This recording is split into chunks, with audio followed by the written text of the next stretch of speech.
I've always been a unique person, you know what I mean?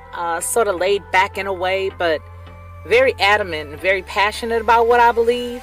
I think a lot of times that sort of throws people off because they don't expect me to have the mindset or the process of thought that I do. And so when you come in to watch my channel, you may hear a myriad of thoughts and ideas that could be different from others. What I want you to do is just sit back, like, share, and subscribe.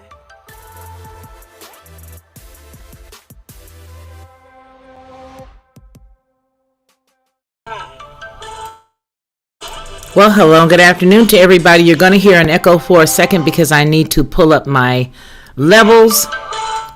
I have noticed. Hello, good afternoon to everybody. You're going to hear an echo for a second because I need to pull up my. Wow. I need to pull up my levels, and I wanted to make sure that everybody could hear me this time. You know, I had the worst time over the past week trying to figure out exactly what was going on here with the sound. It was absolutely horrible. It was horrible when I would do my listen, when I would listen back. But today I've got my cup of coffee, and I hope that I'm not blowing everybody out of the water here with as loud as it might be. I don't know how to adjust it. I wish I had a sound person. But with that said, there's a lot of changes about to happen for the Lockhart Perspective, and I'm excited. I want to thank each and every one of you who are here in the chat and who are watching on the replay for being a great part of that difference and about that change that's about to come. Great doors are opening and great things are happening despite what we see in the numbers, right? I don't know how many of you guys looked this morning and found out that, hey, your thumbs up was gone. And I know that I got a message this morning and, a little screenshot, and somebody showed, 0 thumbs up. And then I went over and I looked and there was just my 1 thumb up. And so Sandy, it's good to see you. And so what I ended up doing was just removing it just for solidarity to see what the 0, see if they really meant that it was 0. Well, it was. And then they later put up the 22 on one of the 2 videos that we did yesterday. But anyway, those days are really going to be behind us in a moment. We're going to be doing a lot of great moves over to a lot of different platforms, but they will be few in numbers. A lot of significant platforms, but few platforms in numbers, which is good because right now I'm quite ubiquitous. If you just put in, my name or the Lockhart Perspective, it sort of pops up everywhere, and that's because I was trying to, figure out what was the best place, and then I just didn't expect to have the great support that I have now. I didn't expect to have this many people following the channel or following the work, and so my brother was in the very beginning sharing, hey, put it over here, do it over there, put it over here, and I was putting it everywhere. He's like, hey, did you hear about this new platform?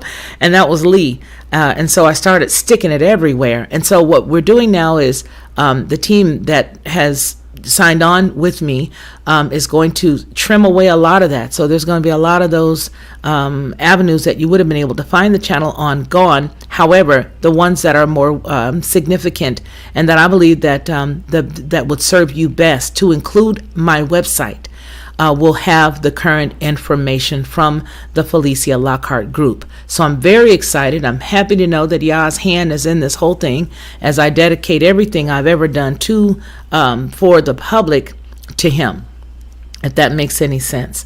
So so I'm glad and I'm happy. So gee whiz, you guys are the reason why. That's all I know. You all are the reason why. The support and the love and the kindness and the messages that I get that again keep me going, that uplift me. I just love it. I had somebody in the chat, I don't know if I could say her name or not, but when I tell you that sister did a old-fashioned prayer, she really did. She really interceded for me.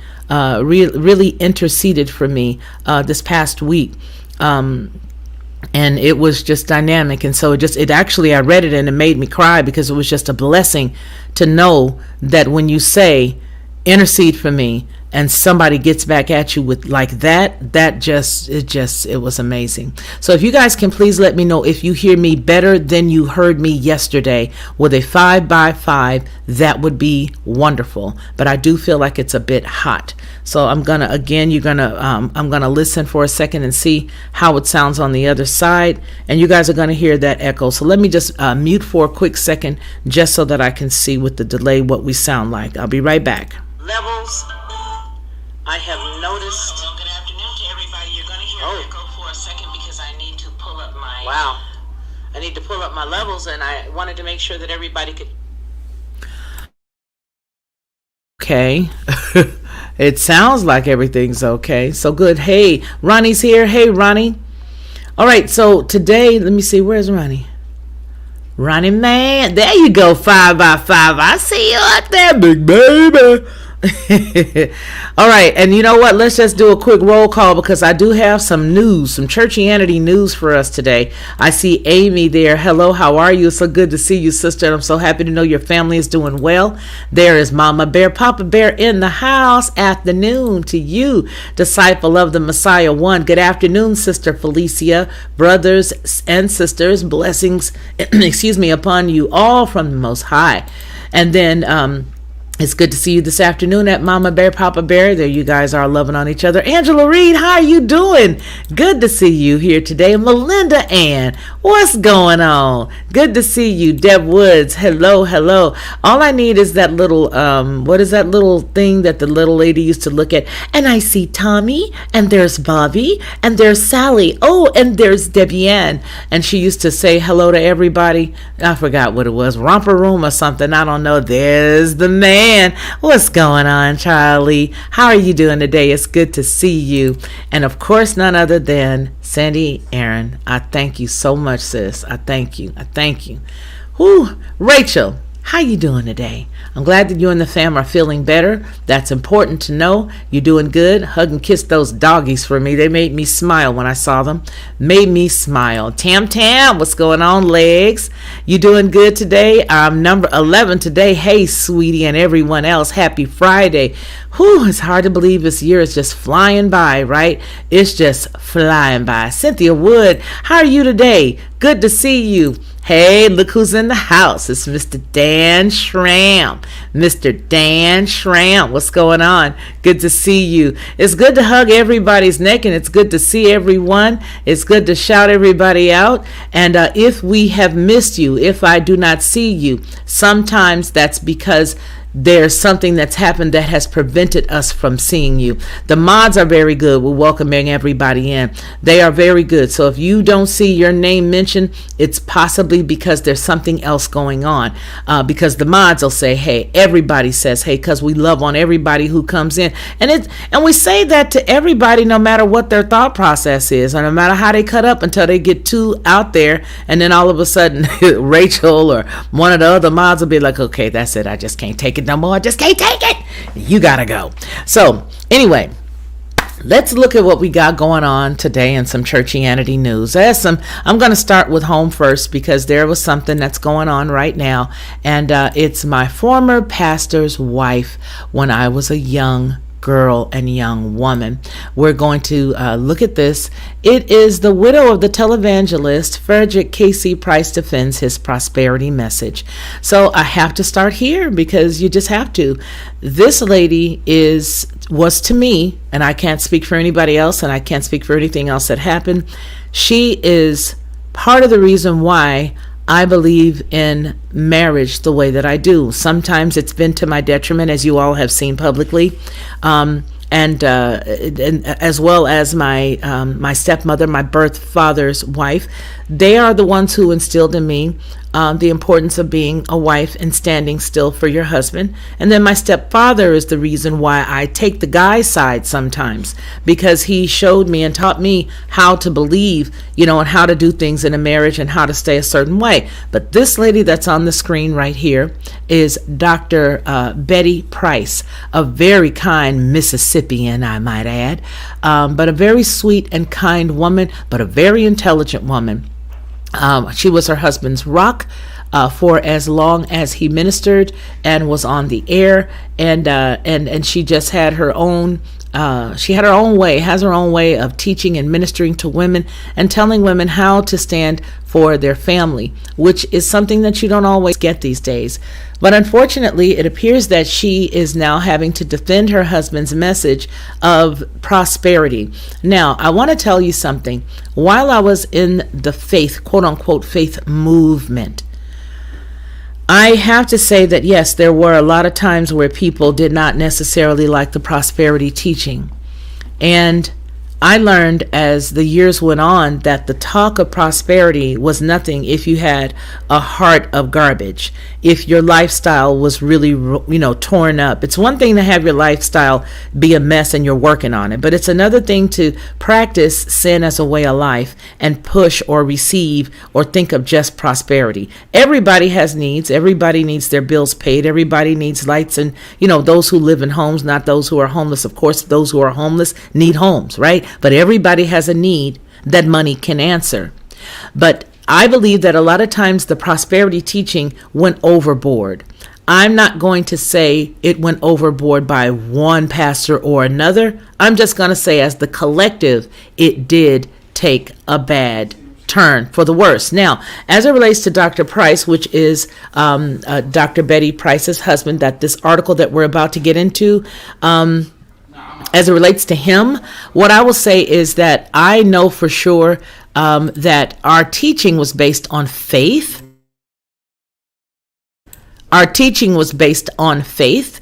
And because of that, it was not so much so the prosperity part of it. It did sort of grate my nerves whenever we had to deal with that part of any teaching. And I think it grated my nerves because to me, that wasn't the most important thing. And I still don't feel like it's the most important thing. Okay. I felt like while there and other churches, and I'll be transparent, I felt that while I was there as an adult woman, that there was a lot of emphasis put on giving. But then I felt like that in a lot of churches that I visited and that I was a part of. I felt like there was a lot of emphasis put on the giving part of it. Now, at this particular church, we had one passing of the plate. And I didn't like a lot of the focus that some of the parishioners put on, let's give the pastor's daughter, they did one year, which I found absolutely ridiculous, each $1,000 so that we can raise her $25,000. We want to give her $25,000 for her 25th anniversary here at the church. I protested. I looked like an idiot to everybody else. They looked at me like I was crazy. But to me, I felt like, why? She's got millions. If you want to raise $25,000, I said to some, and do something in her honor, then raise the $25,000 and pass it around to some of the women in the church who don't have a car to get back and forth to work with multiple children. Why don't you pull right outside of the church, I said, and see all the women that are sitting on the bus stop with their multiple kids on the way leaving the church on Sunday. If you want to take $25,000 and raise it on her behalf, then take that money and give it in a philanthropic way. Well, I was sort of ostracized at that point. But it just really, really grieved me. So what did I learn by being under her and being under him? I learned under her, I learned again how to take care of your family and how to love your family and how to love people regardless of what their background was and who they were. That's what I learned from her. From him, I learned how to study the word. I learned how to do my research. This morning, I was actually researching some stuff. And then I learned how to do my presentations in a very good way, the way that he taught us, right? But then I think also the tenacity that he has. He had a great deal of tenacity. He had a stick-to-itiveness that nobody else had. And then he, in the separate times where we would see him in smaller sessions, he reminded me a lot of me because in those types of sessions, I'm not talkative. I will be observant, and that reminded me so much of him. Another thing that I loved about him was that he really dug down deep in that word.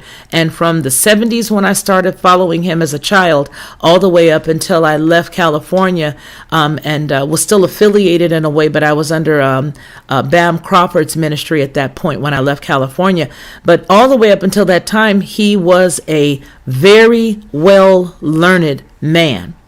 And that is what I learned from him, the necessity of studying things out until there's nothing left to study. The prosperity piece, yeah, okay, great, I got all that. But that's not who he really was. It was the faith piece that he was. He believed in faith. And that's what he was known as the quote unquote Godfather for. So with all of that said, and laying it out and putting it out there where you guys now have the foundation of where we're going, let's go on ahead and let's look at this. It says, we're going to read again. It says, Betty Price, the grieving widow of the late Crenshaw Christian Center founder Frederick Casey Price, defended his teachings on prosperity and said a misleading ABC News report about the pastor, I'm not going to say televangelist, about him on the topic triggered health problems that haunted him until his death. Quote, "We can't even tell you what he went through when ABC did that to him. He had worked all of his life, the whole 50-something years, and had been preaching. ABC in 2020 messed his reputation up in 10 minutes," closed quote. This comes from Dr. Betty Price. She recalled during a message about finding peace in a troubled environment 2 Sundays ago. Now, this piece was written, let's see, did they chronicle their work? Well, it looks like it says March 5th, okay, of this year. All right. 2 Sundays ago. So that was during that time. The ABC News segment headlined, quote, "Enough," aired on March 23rd in 2007 on Good Morning America and 2020, and questioned whether several ministers or who preached the prosperity gospel had used church donations to live lavishly. In 2010, a 2010 news release about Price's defamation lawsuit said the segment included a clip of one of the late preacher's televised sermons in which he is seen telling the congregation, quote, "I live in a 25-room mansion. I have my own $6 million yacht. I have my own private jet, and I have my own helicopter, and I have 7 luxury automobiles," closed quote. Price, however, was not speaking of himself, but a hypothetical person who had great wealth yet lived a spiritually unfulfilled life. Pastor Price went on to sue ABC News over the report, and 4 years later, the network admitted their mistake and publicly apologized as part of his out-of-court settlement between Dr. Price and the media company. I believe this may be the clip here. But nonetheless, it says, quote, "ABC News apologizes for any harm caused to you as a result of its broadcast of a video of a video clip that ABC News stated was of you speaking about yourself when in fact you were talking about a hypothetical person," quote, closed quote. Kerry Smith, a senior vice president at the time, said in a statement. They continue, quote, "ABC News regrets that we did not conduct sufficient investigation of the clip after receiving it to establish its correct context. By presenting the footage out of context, ABC News misled its audience and failed to meet its own standard, which ABC deeply regrets," closed quote. Betty Price, who will bid her late husband goodbye at a funeral service, again, this was written after he passed away, at their Los Angeles-based church on Saturday, said her husband was deeply affected by the report because it took him off guard, closed quote. She continues, "It took him off guard. That actually made him sick. As a result of going through that, he had a mess with TB and a kidney thing, with TB, a kidney thing. And the kidney thing never did get right as a result of that. And so little by little, he had to carry that since 2007 when ABC did that," closed quote. Price's family announced on February 12th that he had died of COVID-19 at age 89 after a week-long battle with the virus that has killed, and then it goes on to push that narrative there.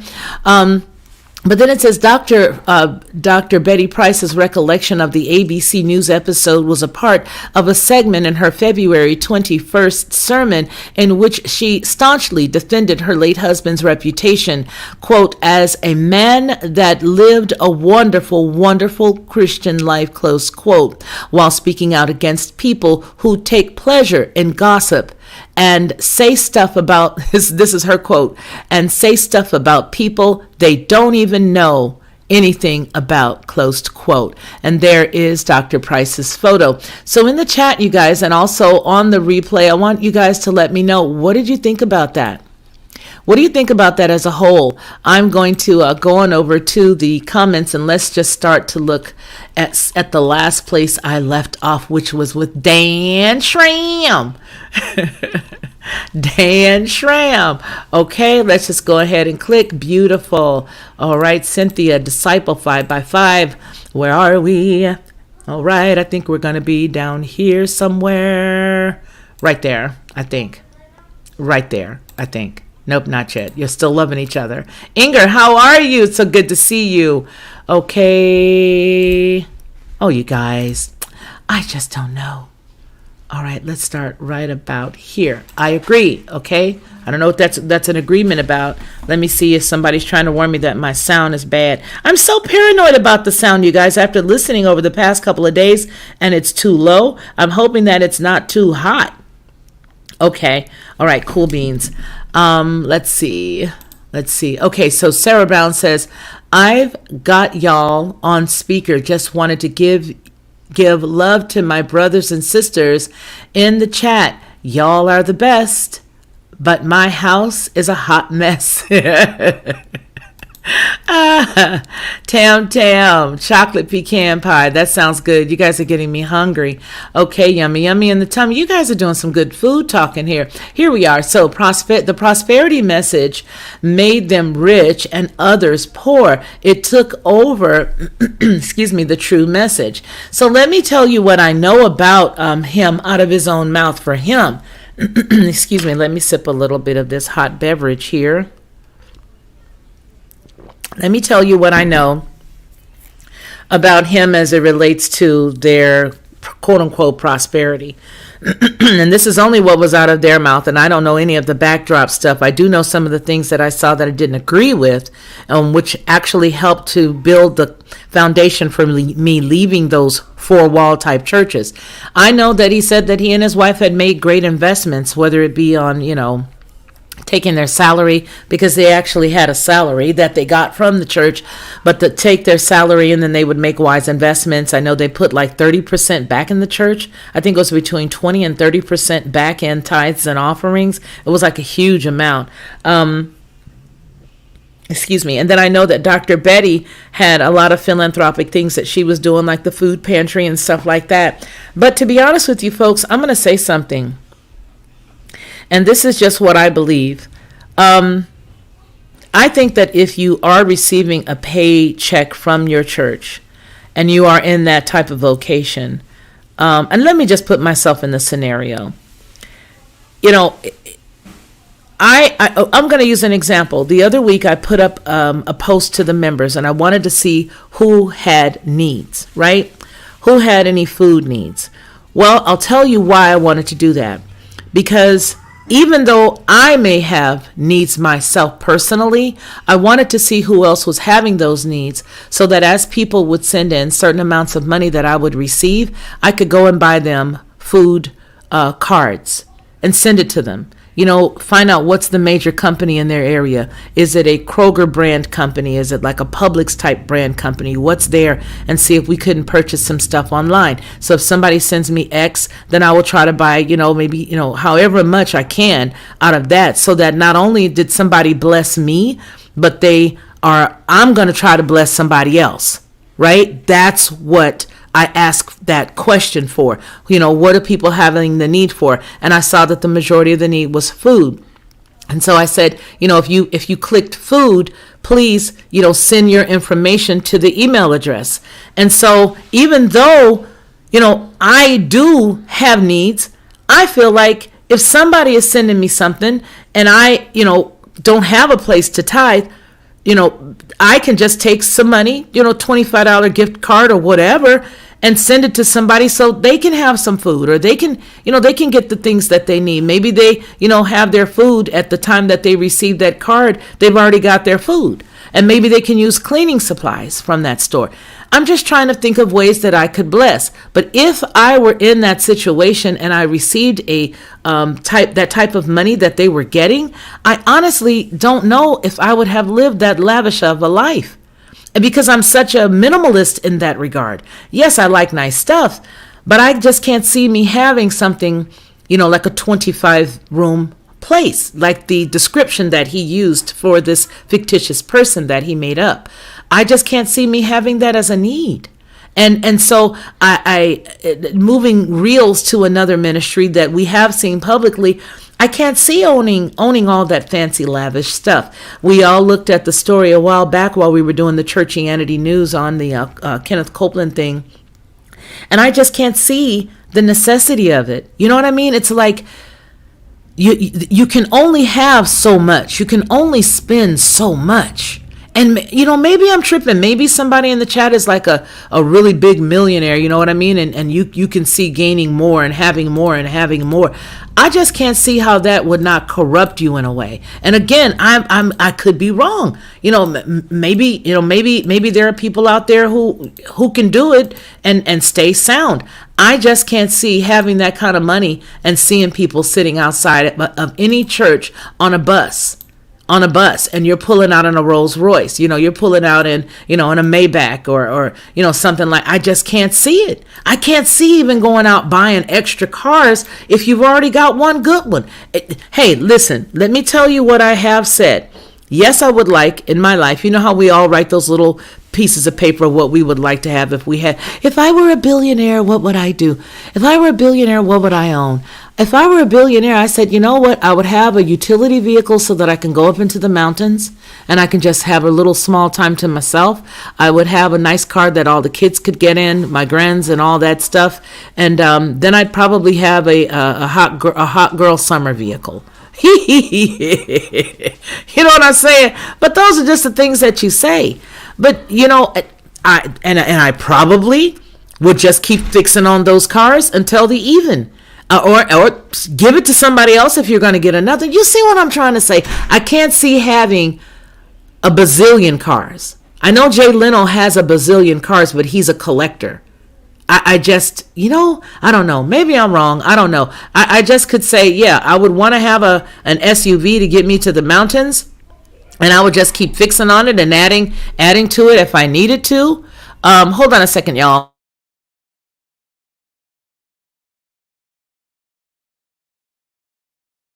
Saul, I'm live. Be quiet upstairs. Die. I know. Yeah, I was yelling. So anyway, I just can't see it. That's just me. I just can't see it. So with all that said, yeah, I just feel like, maybe to some they had a lavish life, but what I know of them is that they had one house that was in the Century, what was the name of that city? Fox Hills. They had a house in the Fox Hills area, and I remember them and their daughter. They gave that to the daughter, or she bought it from them. I don't know. And then I remember them being in one big house in the Palos Verdes forever. I don't, maybe they had other places everywhere else. I don't know. And I don't know if, they got a lot of gifts from people, but you know what? If people were led to give them gifts of finances, and that's what they felt led to do, I can't see anything wrong with that either. I'm just saying that for me, I would like to be at a place where I could, not only by being blessed by others, take care of my immediate needs, right? But I would love to be able to give to other people. And I think that those kinds of folks that have that kind of mindset generally end up not being able to do it because the devil's in the details. And I don't know. I'm just gonna move off the topic because I just totally feel a different way about the whole thing. Sandy Aaron says recently General Flynn led a congregation in Hank Kunneman's church praying to the Legion of the Seven Rays of Light. Kunneman, crickets. Can anyone say Helena Balvastakishiki? I don't know who that is. I don't know. And that's another thing about me, you guys. You'll find that there are very few people that I know about. Now, speaking of the first sentence that you have with that guy's name at the first thing, I got approached to do an interview with somebody who's actually very close to him. And I didn't know the whole the whole thing. So I was like, well, yeah, okay, that'd be great. But then after I looked him up and I started seeing different people with him, I said, maybe I just want to talk about, X, Y, or Z. And that way we'll just have that message and that'll be something positive for people. But as time goes on, you find out that there are a lot of people that believe in a lot of stuff. I just got recently spoken to about interviewing somebody else. Very stoked about that person. Read about them. I thought, gee, it's great. But then I get that check in my gut. And I'm like, okay, what do I do? How do I handle this one? So what I try to do is pull out the good stuff and throw away the bad stuff in hopes that people only see the good stuff. Okay, whatever. All right, so let's keep going. Hi, Ronnie. Away for a moment there. Robert Ingram, how are you? Totally agree with the Lockhart perspective. How are you? Yes, Mama Bear, Papa Bear. All right, so Ronnie says, interesting when a news source doesn't do its due diligence and ends up having to backtrack its news story. Journalism must exemplify integrity. Absolutely. And then another thing I feel about that, Justine DeVoe, I was just thinking about you today. It's good to see you in the chat. Another thing that I was thinking about while I was reading that piece, Ronnie, was the fact that how do you do that? How do you now see? Here's the damage. Okay, so you can apologize later, but a lot less people are going to see the apology because a lot more people saw the original story. 2020? That's big. That's everywhere.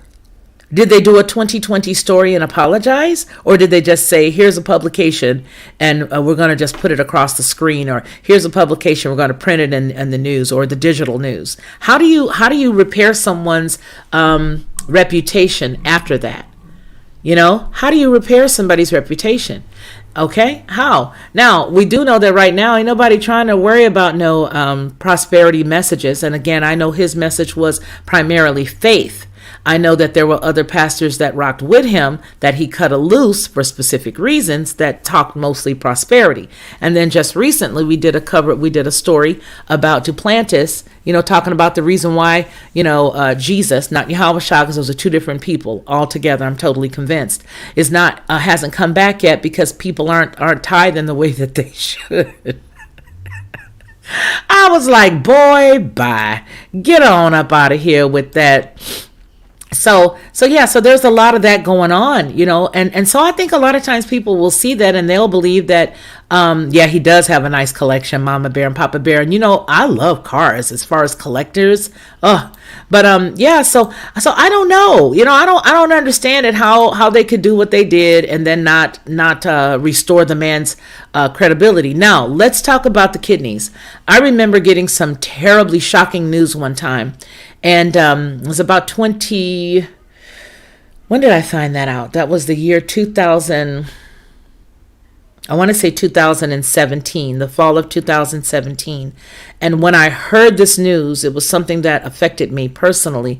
I remember feeling this shock feeling on both sides of the middle part of my back. And I later understood that to be like an overabundant amount of adrenaline from the adrenals, because I felt like fight and flight, that type thing. Yeah. So yes, that getting news or being affected like that. And I know that I know of him personally having a heart that was just very sweet. He was a very sweet man. He was a very sweet man, and she's a very sweet woman. I think that when you are around them personally and you're like in a close proximity, like maybe 30 or less people in a room, 20, 30 people or less. And then there were some times where there were far less than 30, or maybe like 5 of us, where we had to go someplace and I had to sing right before he had to speak. So there were less of us backstage. And it's just that closeness to be to him on several different occasions. You really got to see how sweet he was.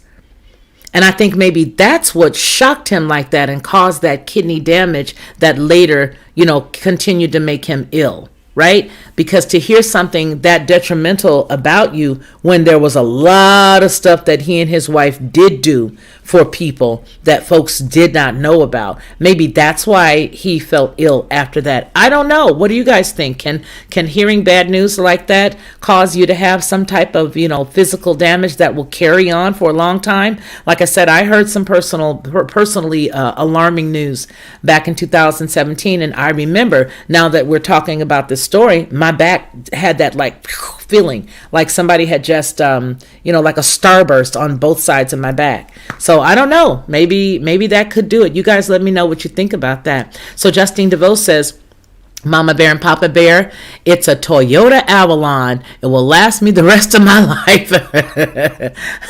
When I'm blessed, I just love to pass the blessings on. Exactly. And there's so many people that right now we all have that. Oh, thank you for that. Oh, yes. I do remember that name now. I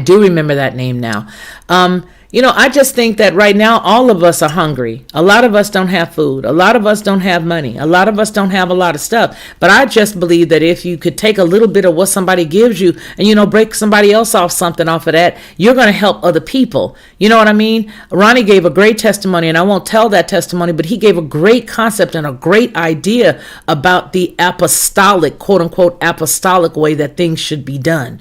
And I think it's a great thing. So that's the purpose of you guys seeing that in the members area on the community tab. That's why I asked that. So that if you send your name and I do get something and I have something, it may not be that day, it may not be the next day, it may not be the next week, but it's my desire to be able to give somebody something. You know what I'm saying? And so that's why I asked that question, because I believe that while we are all assembled together here, that we should try to help each other out the best we can. You know what I mean? We don't get $1 bazillion, not near it.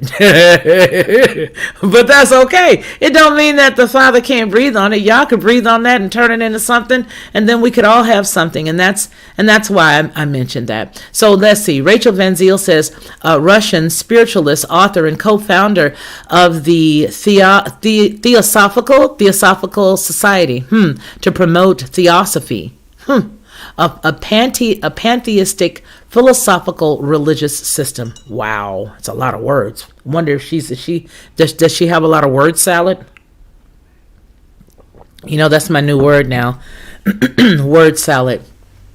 A lot of word salad. That's amazing. So, right, they retract their statement in a blurb and no one sees it. Exactly. It's like they put the statement that says, oops, we made a mistake, on page 9 under the obituaries all the way at the back, where they do their retracting, and at the front news was what they did to destroy you, and then they put that all the way back on the back, like, yeah, sure, we published it. It's all sorcery, it's all trickery, right? So Mama Bear Papa says, yeah, we had a Toyota 4Runner, and it was from 1986 with over 300,000 miles. Oh, and that thing will keep going. I tried to look for one and couldn't find one. Several years ago, I wanted one of those because I understood that they got really good mileage like that. Amy Duran says, at Mama Bear, Papa Bear, I have a 2005 4Runner, close to 300,000 miles. Woo, you've been taking good care of that one because it's 2021 right now. And if you're the first owner, you've been taking care of that baby. Amy, that car, they're awesome cars. See, it's all coming together. Exactly, Justine DeVoe. So there's nothing wrong with having one good SUV. What I'd really like is an old truck with a carburetor. Amen. With a carburetor. That's what I want. Something with a carburetor, no computer in it. That's what I really want.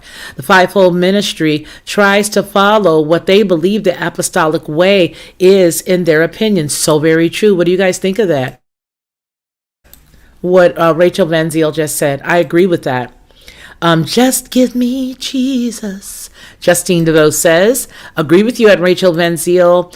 Amen, Justine. And some hearts coming from Justine stepping out. Dogs need out. Be right back. Okay, looks like we're all caught up on the comments. All old cars are now expensive at Felicia. Yes, and I want to say this. Do you guys remember when they used to do the Barrett something auctions? I forgot the second name, but there was a Barrett auctions. Back before 2008, those cars would go for astronomical amounts. Now, those guys on some of those shows that fix the cars up take their cars to that Barrett whatever auction. I used to watch all that type of stuff. I still do. I like cars. And now they can't even get the money they put into them. And that is so sad that the economy is bad like that. But it's worse now, I believe, than it was after that time period. Don't you? Yeah, I think that it's so bad right now with the cars and trying to sell the stuff that they fixed up. It's just too bad. All right, let's see. You are on the right track with an old truck. Oh, man, I want one so bad. I want an old one with a carburetor. Shout out to Forerunners. Me too. Mine going on 200,000. Those bad boys are unstoppable. Yes, I would love to have a truck, but no car payment now. Not. You don't want one. Gotcha.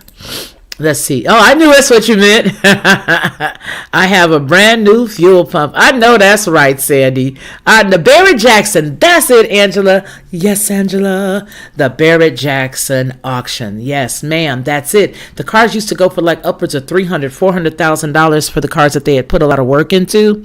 And then they started to go down from there. I don't have a TV. I'm glad. I'd probably. Do you guys see what Deb Wood says there on the screen? She says she would probably punch it. All right, so here we got another story coming up. And yeah, let's go on ahead and see what else we got coming here. Let's see, we've already done that one. Oh boy, I'm wondering which one I should do first. I think I'm going to save the coup de grace for last, and that's going to be something else. All right, so this story is dealing with Vermont punishing the high schoolers who attend religious schools. This story was written when? October 29th, 2021, so it's a little more recent. Even though the other story was not recent, it was still relevant to our topics for today. All right. So it says, quote, faith, academic, excellence and service and community, close quote. These are the 4 pillars that support Rice Memorial High School, one of the best high schools in the state of Vermont. These pillars anchor the top flight of academics and athletics that make Rice a great option for the Burlington area families. But the state has turned one of those pillars into a stumbling block for several families who hope to send their kids to Rice. Care to guess which one? It goes on to say that Vermont maintains a town tuition program. There you go. Go ahead and mess that up, Felicia. Vermont maintains a town tuition program, which provides a tuition benefit for students who live in towns without public schools. Towns that provide tuition for their students instead of maintaining a public high school are called sending towns, and they provide families with a full amount of their students' tuition up to the town's approved tuition rate. It's a dream scenario of parents who can use the benefit to send their kids to whichever school they believe is best fit is the best fit for them. At least it would be if the opportunity was being applied fairly. As it turns out, students who wish to attend public schools, public or secular private schools, have no problem obtaining tuition benefits. Students who wish to attend religious private high schools, however, are being excluded. That includes Rice Memorial High School, a ministry of the Roman Catholic Diocese of Burlington. Now let me pause here and come on back on this side. Let me drink another sip of my coffee. How many of you guys know that anything is running by the diocese gets its money, and there's probably a backstory to the story? How about that? That's how I see it. I'm just going to be real with you. Whenever I see one of them throw themselves under the bus, there's always a reason, and that's how my mind works. That is how I end up doing research and then pulling out, ooh, this name and ooh, this name. Listen, the reason why you guys already know why I don't do a boatload of the other stuff anymore, right? But let me tell you, it doesn't mean that I don't do the research. It doesn't mean that I don't have a boatload of stuff sitting in the corner that I know about prior to it even launching on other channels, because I've been doing the research. So here's my point. I dig and dig deep. There's something else to this story, but let's go on ahead and see if it'll reveal itself in the rest of this in the rest of this report. Because there's no way you're going to tell me that the Roman Catholic Diocese does not have any money. Yeah, they got a lot of money. All right. So it goes on to say, set aside for a moment the fact that Rice students scored better than average for the state of Vermont on their SATs and their ACTs, or that 90% of the Rice students go directly to four-year colleges like Dartmouth, the University of Southern California, and Clemson University, or the fact that Rice is one of the only two high schools in the state to offer a prestigious AP capstone diploma as a reward for a rigorous course load that offers 14 honors and 12 advanced placement classes. Rice's 11-to-1 student-teacher ratio helps students meet and excel with this challenging curriculum. If you're a Vermont parent, that's already probably too good to ignore. But beyond the academics, Rice focuses on forming students as a whole person, as whole persons. Even Vermont's governor has recognized Rice's students' public service and sense of citizenship. And, in fact, that tuition is $5,000 to $6,000 less than most other private and public schools, and have a hard-to-beat choice. But according to the state of Vermont, Rice is not an option simply because it is a religious school. To combat that clear and unconstitutional prejudice, the Alliance Defending Freedom has filed a lawsuit against the school district and the state agency to educate on behalf of the 4 Vermont families and the Diocese of Burlington. And we did so, packing a heavy, it says, and we did so, packing heavy precedent. I don't know how they fit that in there.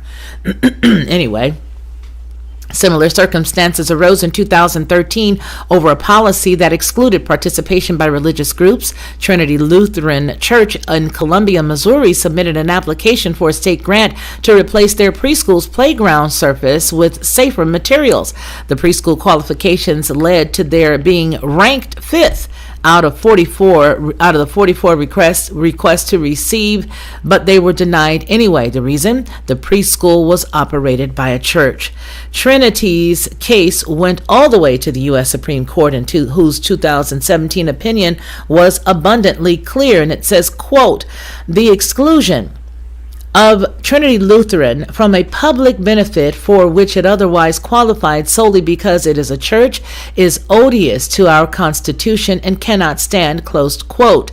The song remained the same when the state of Montana sought to deny a state tax credit for donations that help students and families afford secular and religious private schools in Espinoza versus Montana Department of Revenue versus the Department of Revenue.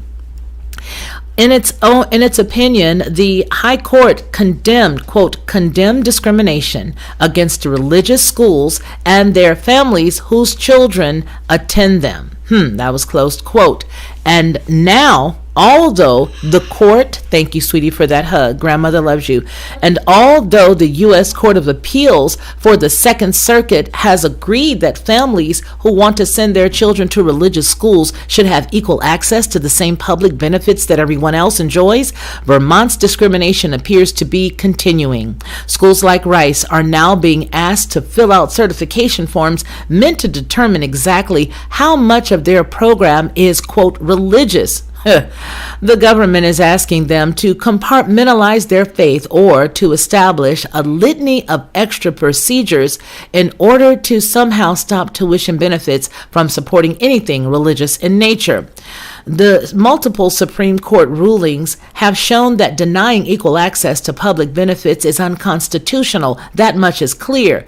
But if, quote, faith, academic excellence, service, and community, closed quote, are the elements that are helping Rice students excel, perhaps Vermont should consider strengthening those pillars rather than trying to tear them down. This story was written by Paul Schmidt. Actually, I digress. I guess it does. It is. It's written by Paul Schmidt as legal counsel for the Alliance Defending Freedom. Let me go up here and double check that is him that wrote this.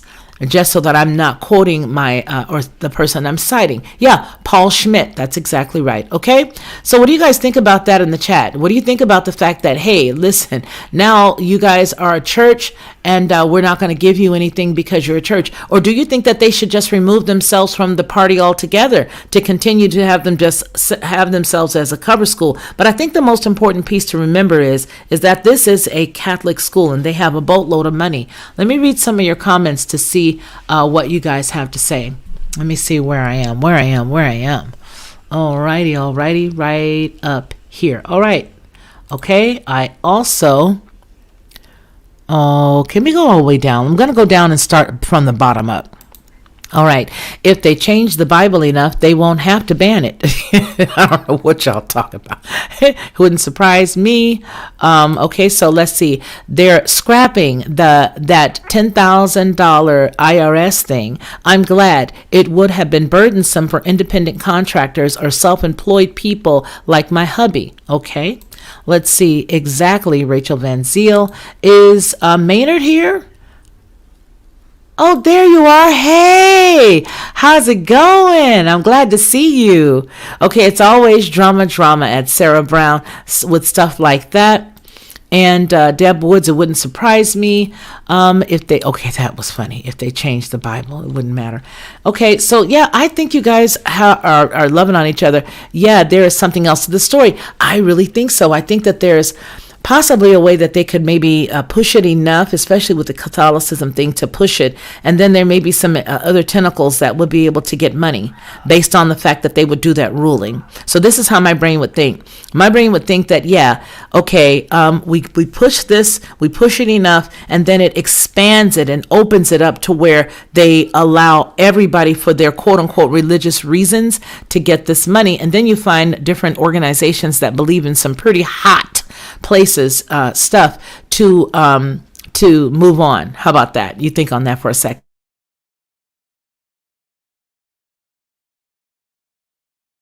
All right, I had to say I'm live again. Be quiet, Saul. Everybody hush. Okay, so let's see. They already met.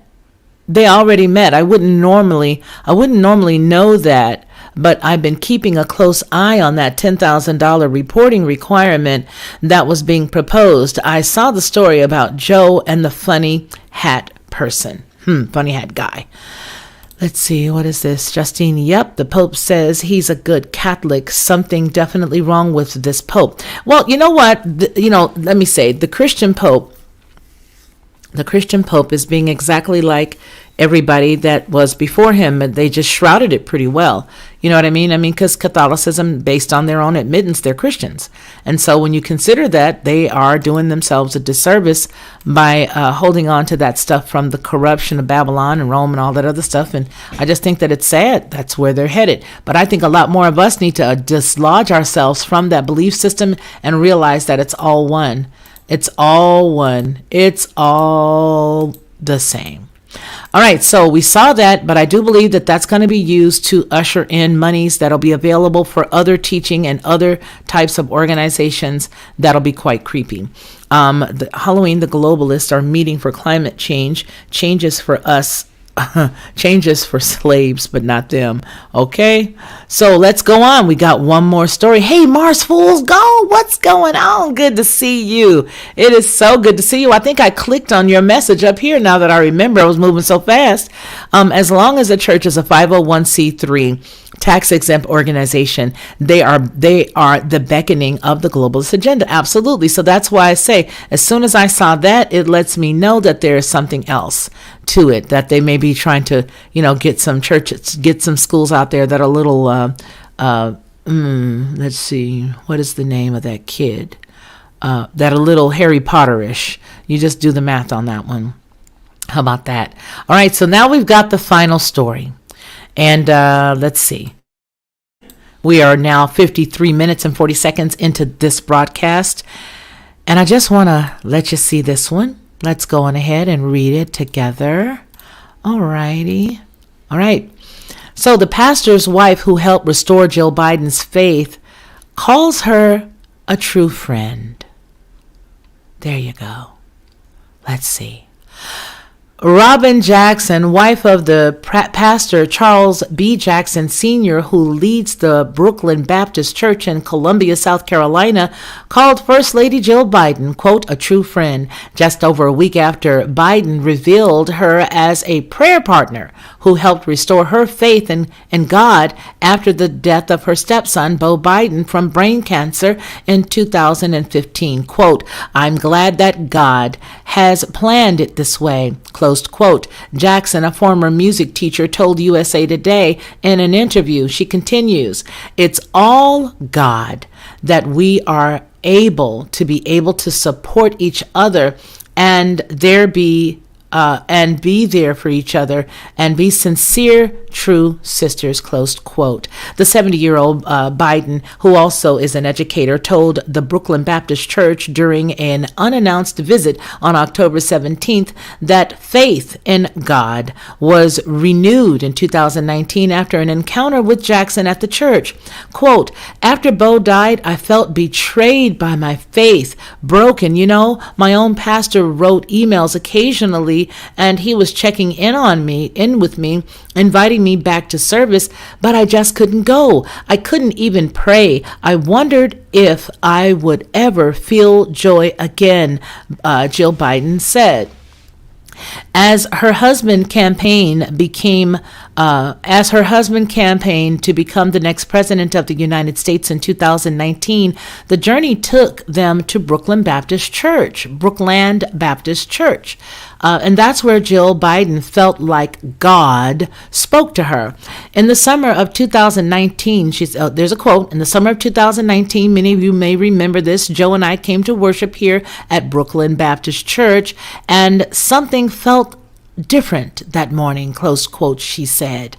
This is her friend right here. This is her friend right here. And this is her. I like that suit she has on. I don't care who she is. I do like that suit. Anyway, so yeah, see, I'm a weirdo. I like that kind of stuff. You see that? Okay. So anyway, during worship that day, Biden said that Jackson sat beside her and offered to be her prayer partner.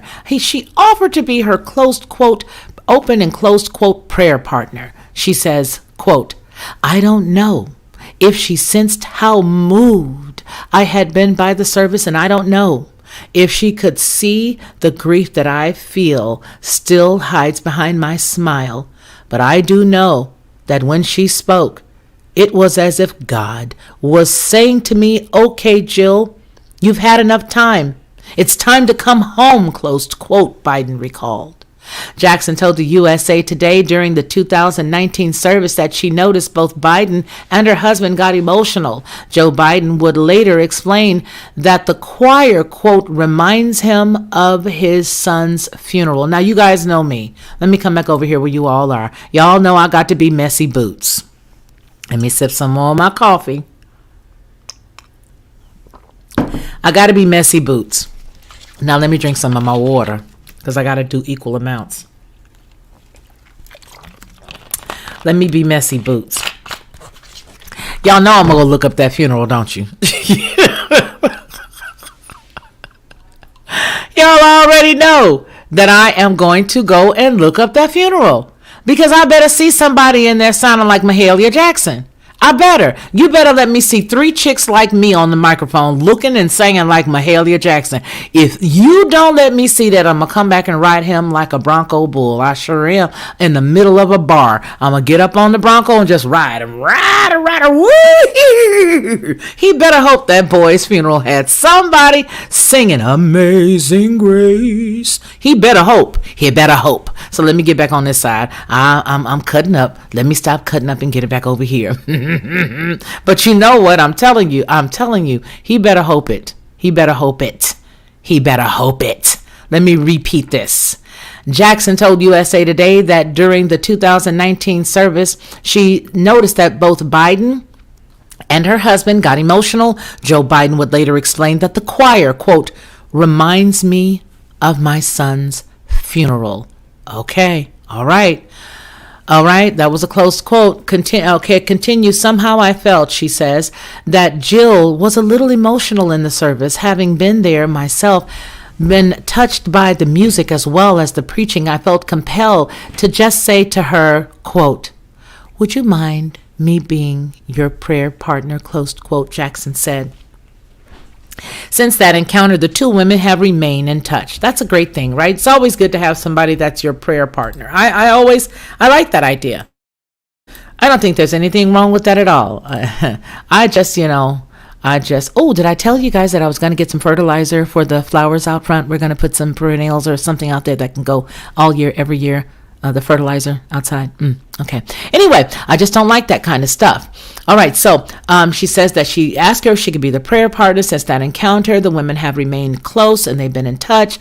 I would quote. It says, quote, I would always text her and say that I'm lifting her up in prayer. Well, that was a good thing to do. Closed quote, Jackson says.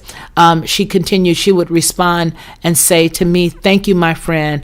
And it just continued. Now, all jokes aside, I think that that's an important thing for anybody. I believe that having somebody that you can send that, or that will be pricked or feel you, in the middle of the night, and you just say, you know what, I'm being led to let you know that you're on my heart and you're on my mind, that lifts people up. So with all jokes aside, I think that's a good thing, and I don't really care who's involved in that type of scenario. I just think that it's a good thing. Of course, it matters who they being led by.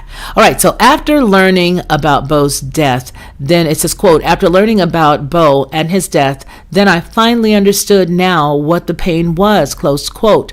Jackson explained, my text would always reflect on knowing that you can get through this and knowing that it will be okay. All right. So what do you guys think about that? That's really nice that she's got a prayer partner, but I'm going to look up that funeral, and y'all already know I am. And he better hope that there was somebody in there sounding out. They better be jamming. That's all I know. You better let me see some Mississippi Mass Choir up in yonder. I better go in there and see me some type of song by, I don't know. I better see something. You better have me some Andre Crouch or somebody up in the piece. I better see somebody singing. And if I don't, I'm going to let you know. I'm going to let you know. All right, there we go. So you guys, we're right there at the hour mark. I think we did good, don't you? Don't you guys? I think we did good. Okay, so hey, Anthony. Anthony's in the house. It's good to see you, Buddy Bears. I love when he calls you Buddy Bears. I really like that. I really like it. Okay, you guys, we're about to close out. I think that was enough, but you guys let us know what you think. Please do me a favor. Every time that you come and you leave yourself I don't want to put you guys to work, but I do need your help. I really do. I need your help. He passed away, Justine DeVoe, and let me tell you, he was a meanie to me. And I'm going to tell you something. He was a meanie to me, and there were a few other people that if you ever mention their name, I'm going to tell you the story because they did it publicly. So let me tell you what happened. I used to love Andre Crouch's music. You know that he was actually related to Paul Crouch of the TBN network, right? Okay, and they had a lot more than you think in common. Anyway, I used to sing all those songs that have, I'll be praying for you, yes, I'll be praying for you, praying all your hopes and dreams. I used to love those songs back in the 70s. I remember them like the back of my hand. One day I learned that he was going to be at the Warehouse Records in the Carson Mall back in the 1980s. I ran to the house and I got my little autograph book. We used to have autograph books that we would fold the page over. It was like a little bitty, maybe 5x7 book. It looked a little like a photo book, but it had pages in there and you would have people give the autograph. Man, I took off. I ran all the way to the house. I'm running. I get there, slide on both feet because I was real spry back then. I was real teeny tiny and I could fly like a butterfly, float like a butterfly, and sting like a bee. And I was gone. Man, I went in there, got my book, ran all the way back to the mall. I'm running. Whew, I wonder if he's there yet. I'm running. I get all the way to the Warehouse Records, and there he is. Now, he's talking to somebody already. And I see another person that I now understand to be his quote-unquote people. One of his people were standing there. And they said, would you like to get his autograph, young lady? And I said, yes. Oh, my goodness, yes. So I stood there and I waited with bated breath. Meanwhile, the man that asked me if I wanted to get the signature or the autograph, he tapped him on the hand, on the shoulder, the elbow. It's the elbow connected to the whatever. Anyway, he taps him on the shoulder. Andre Crouch turns around and he glances at him and he shows that there's a young lady that wants the autograph. Now, mind you, they had already been there, but because I had to take off running to go get my book, the majority of the crowd subsided, and it was just him and this other person just sitting there talking. So they were just talking and talking and talking. And I stood there waiting, and I waited a little bit more, and I waited a little bit longer, and the guy tapped him and he goes, "Okay, I heard you." And all of a sudden, I could hear in my ears and my brain the music from The Price is Right when you guessed the wrong price.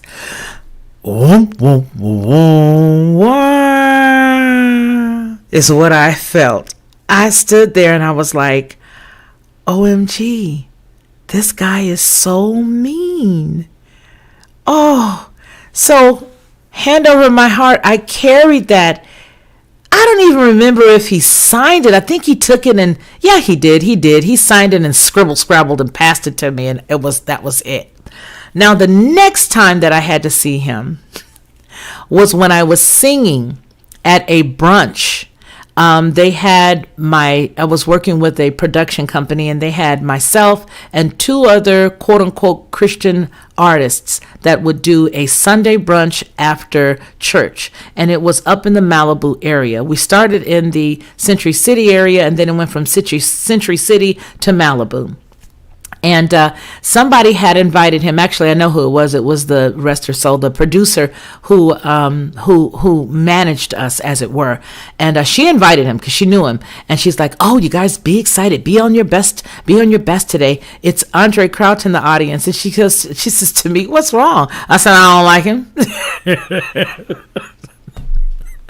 Now, mind you, I was like 16 at the time when I saw this cat, right?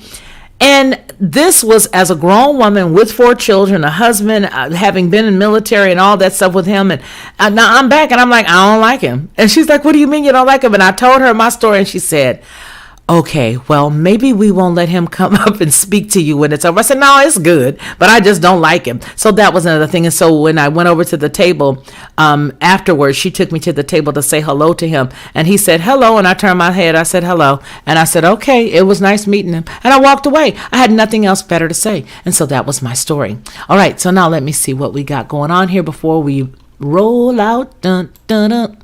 Me Too at Felicia. Andre, okay, spell check, got it. Afternoon, Sister and Amy Duran, got it. Okay, I used to love his Look Beyond My Fault and Saw My Need. Yeah, well, he was a hot mess, let me just tell you. Yes, the autograph book. Maynard says, I had one of them. Me too, girl. Okay, I have my autograph book. LOL. Yep, you do? I don't. Child, I don't know where half the stuff is from the time after my mother died. I don't know where half that stuff is. After my birth mom passed, I was just, wow, there's so much stuff that went on. But anyway, let's see. I had an Elvis autograph picture and sold it too. Girl, sometimes you got to pay them light bills. I know what it mean. When you're hungry. No soup for you.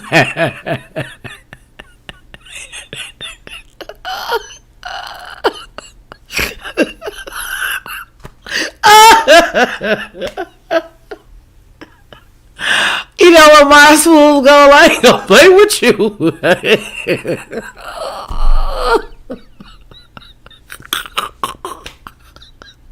I'm sorry, but that is so funny. Yeah, it was no soup for me. He didn't want nothing to do with me. Okay, that was hilarious. I waited on Larry Bird once, a 20% tipper, and not a nice guy. I was not impressed.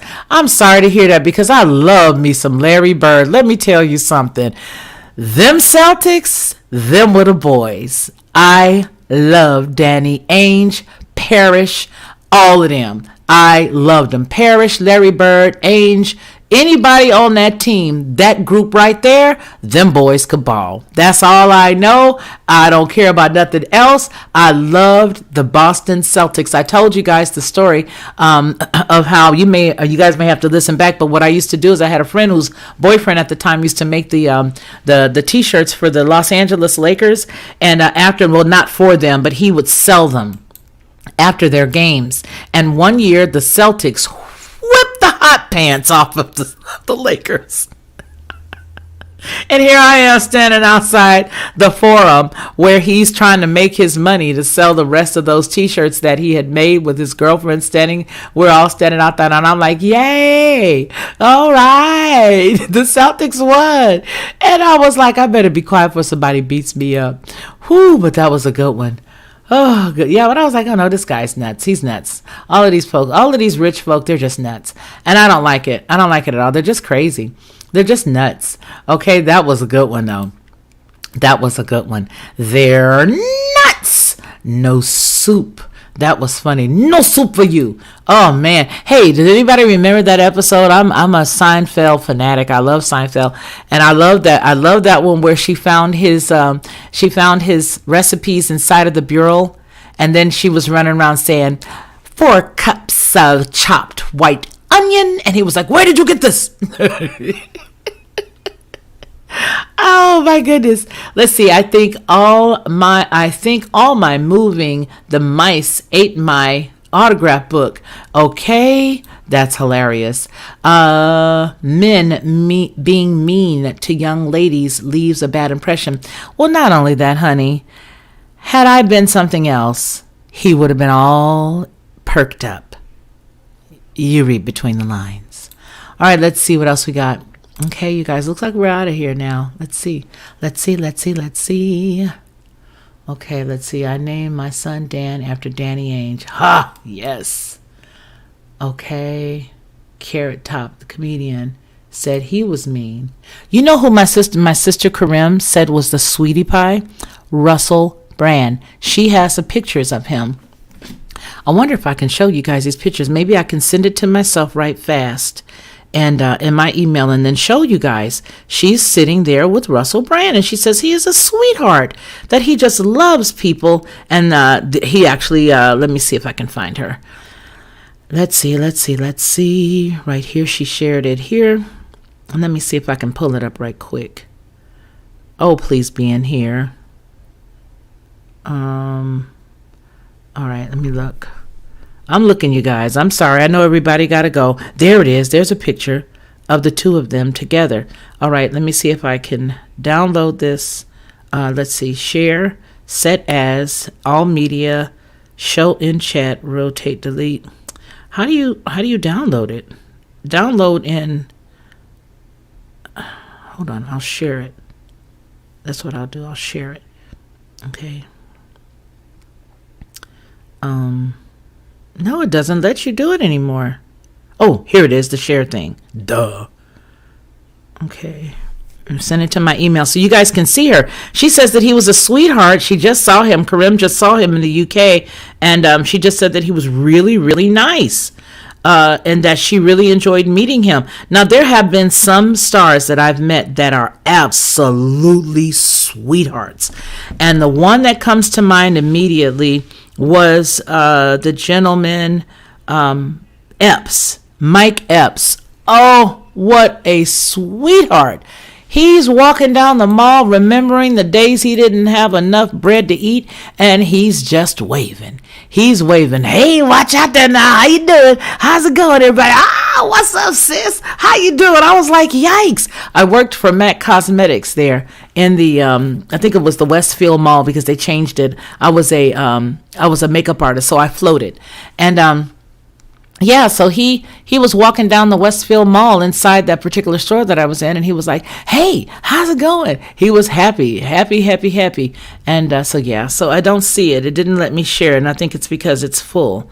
Yikes. But anyway, what I am going to do is I'm going to put it in the community tab because I know that I can do that from my phone. So you guys look for that. My sister, KK Harris, kissing Russell Brand. He literally gave her his cheek to kiss. And I don't mean that to be cheeky.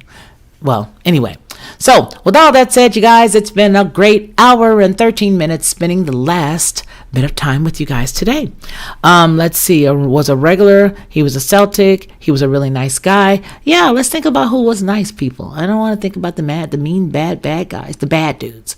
All right, you guys, remember what we always say here on this channel: that man shall not live by bread alone, but by every word that proceeds out of the mouth of the Most High Yah. You guys take care of yourselves and take care of one another. Until we see each other again, please continue to be blessed. All right? Okay, cool beans. To receive instant notification each time I upload, please hit the subscribe button and the bell notification.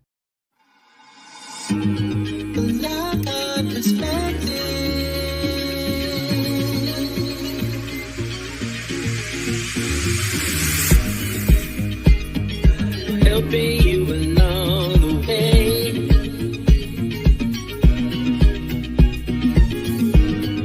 helping you to make it through another day. Yeah,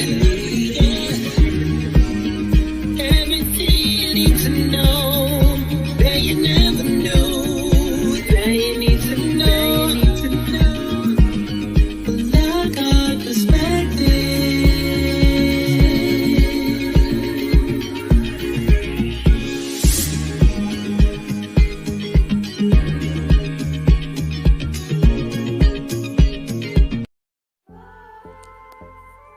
I've always been a unique person, you know what I mean?